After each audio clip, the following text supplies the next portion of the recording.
thuy gặp hà rơi mà chân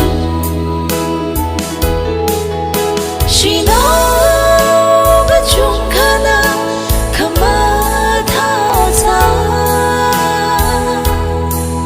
khả năng uy năng mà tai mây cả bờ khắp rõ holy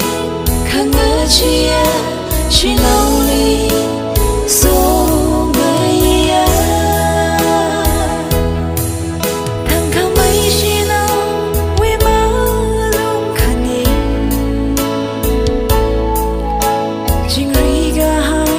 lấy chỉ gà thế à vì đi lấy xe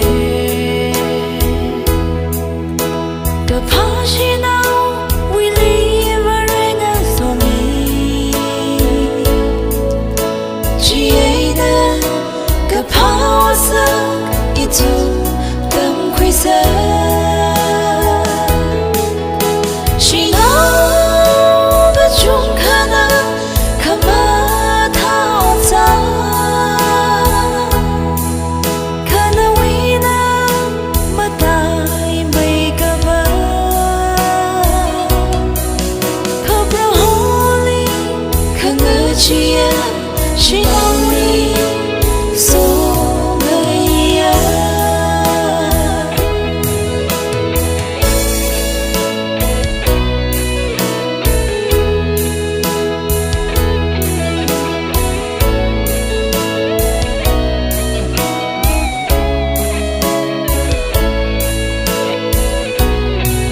xem khui mirin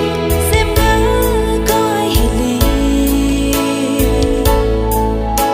gặp phá chỉ nào mà giờ ngã khờ mà xem ta rơi mơ gặp rõ holy tâm ngỡ chỉ mà mơ lại khờ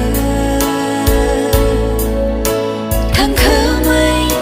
gặp phá chỉ nào ít tu sớm phang rơi chỉ nói bất chung khả năng khám mà thao ra khả năng uy năng mà tai mây cả bờ khắp rõ holy khả ngờ chia